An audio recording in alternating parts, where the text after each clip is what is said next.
Hey everyone, it's Nikki Gordon-Bloomfield here from Transport Evolved. Wow, is all I can say. I am just blown away at the level of support that you guys have given me since, I think it was Tuesday, when YouTube started to aggressively demonetize my videos.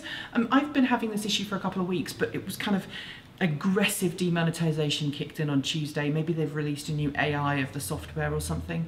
Anyway, lots of you stepped up to the plate and I'm blown away at how many of you have dug into your pockets and pledged your support on Patreon. Thank you from the bottom of my heart. This means that I don't have to worry that demonetization from YouTube is going to affect my livelihood. I don't have to worry about this place anymore. I don't have to worry about paying bills anymore because you're helping me grow my business, and that's mind-blowing. Thank you. So this video is going to be pretty short. As you might be able to tell, I'm not at home, I'm not in my studio, as it were, but I'm in my edit studio. This is the space that I rent in downtown Portland, where I have my computer set up. This is my very powerful editing computer, and it's 40 terabytes worth of hard disk space. Yes, 40 terabytes. And the reason I have so much space is because when you're working in news-related spheres, especially with electric cars or automotive news in general, when new cars come to market, when new things happen, you grab the B-roll from the automaker and you keep it locally, because automakers very often delete that footage after a couple of months. When the car is no longer new, they'll delete the footage. And the more footage I have, the more interesting the show becomes when I do the news shows and the topic shows. So that's why I have such a large amount of hard drive space. Also, I've got backups within that 40 terabytes. So it's kind of all the shows plus the backups plus blah, blah, blah, blah. Anyway, that's not what I wanted to talk to you about today. I wanted to thank you for all of the kind comments that you left this week on that video about demonetization. As it happens, Google has now remonetized, I think, all of the videos that it demonetized this week, which means that I'm now earning money again from ads on those videos. A lot of you asked about YouTube Red.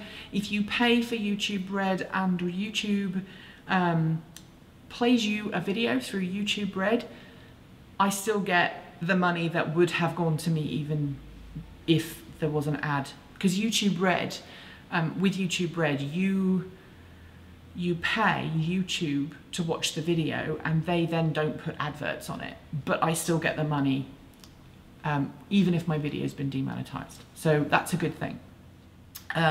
So some of you have left some comments and some thoughts about why the demonetization is happening. It's not because of the fact that I have a channel about electric cars. It's not because I'm gay. It's not because I'm trans. It's not because I'm, you know, all these other things.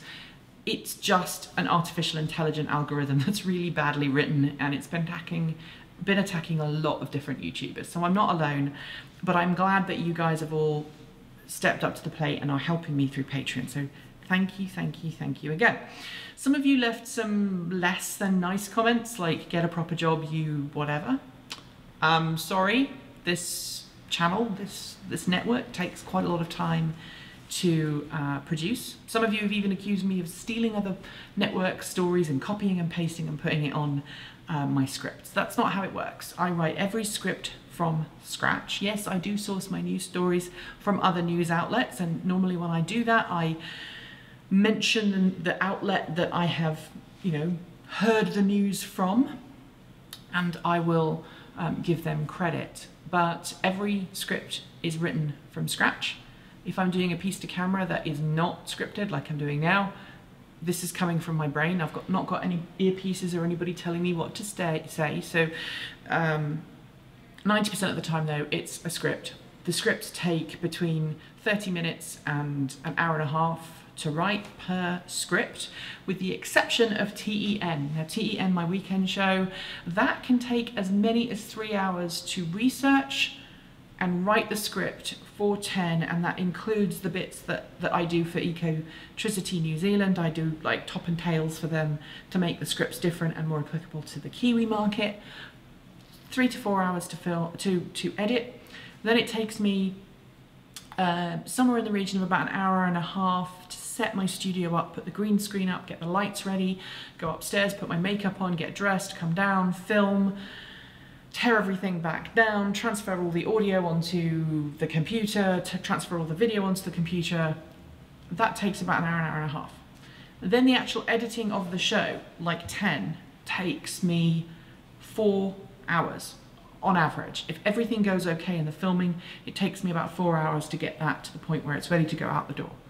Because I have to ingest, I have to deal with all the multiple takes, I have to deal with all the B-roll footage, I have to deal with the screen and all the editing.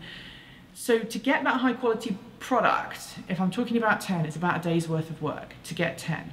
Now the little 5-minute, 10-minute videos that I make on a particular topic, they take a lot less time to do. Assuming that there's no hiccups in filming, they can take, you know, a lot shorter time to do. I tend to film them in short batches, so you might notice that one day and then the next day I look exactly the same because I filmed it on the same day. I very often edit them in pairs, so I'll get 2 or 3 out the door and put on YouTube and then hit publish for consecutive days. But that's kind of where I'm at right now, and I want to expand the network and make it bigger and move it forwards.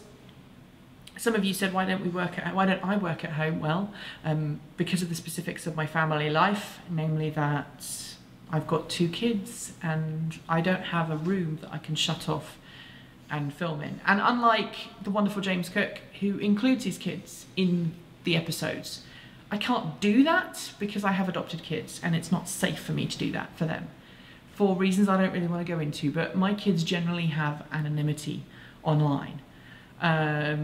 Particularly my son, less so for my daughter, but she is now of an age and a maturity level where she can choose to be involved, and sometimes she is and sometimes she isn't, but generally I like to keep my family out of my professional life.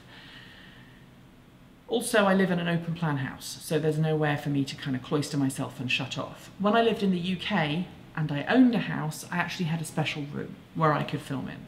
I couldn't do the videos that I do now in that room, but I was able to do the live weekend shows, and that's how the live weekend shows worked. But I mean, if you watched those back then, you'll have known that there was various thumps and bangs and noises and dogs barking going on in the background, because that's family life. And I think to go up to the next level, I need to be a little bit more isolated. So that's the choice, that's why I've made it. People offering, saying, why don't you go to Tesla, Nissan, all these other companies for sponsorship? The reason? I want to try and remain as impartial as I possibly can.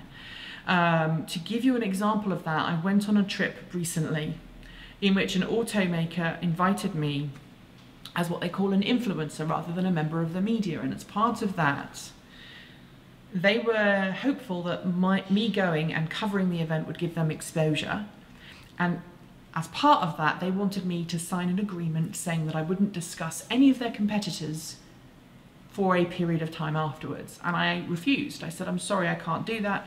I consider myself a member of the press. I consider myself a member of the motoring press. I need to be able to talk about your competitors. Luckily, the person who had wanted me to sign that did not really understand what I did. And when somebody on the team who did understand what I did got involved, they were cool. And we had no problems, and I was able to, you know, give them the coverage that they needed, and I was able to continue to talk about their competitors and do it in an impartial way. And when anybody does invite me to an event, I always say, hey, I want you to understand that I'm either going to be able to give you great publicity, or I'm going to give you the wrong sort of publicity, because I have to be honest. And if your product isn't up to spec, I need to be able to say that it's not up to spec.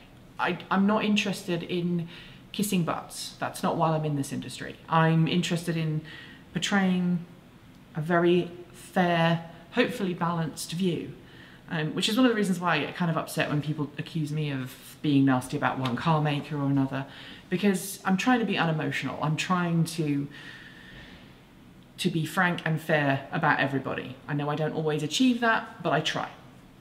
Okay, so that's the reason why I don't want sponsorship from particular auto segments. Also, I'm small fry. I know you guys think I'm fairly important, but I'm not. I run a 31,000 subscriber YouTube channel. I'm small in the world when it comes to cars, and so I have to behave such. So your support means a lot to me because it enables me to grow without having to worry about dealing with an advertiser who is very, very interested in what I say and how I say it. Again, I don't want to talk into specifics, but I have friends who are YouTubers who have received sponsorship from particular companies, and it's actually caused them issues because the sponsor's gone, no, no, no, no, you can't talk about that. You want to talk about our product, or you can't say this because we have a product that does something similar. And it means that it's not biased. It's not unbiased. It's biased because they have editorial control. So that's it. I want to say thank you to everyone for doing that. I'm making a new YouTube channel for people who are supporting me through Patreon called Transport Evolved Take 2. I know it's a very original name. I'm very proud of myself for that. Anyway, thank you for supporting Transport Evolved. Thank you for watching. Keep evolving.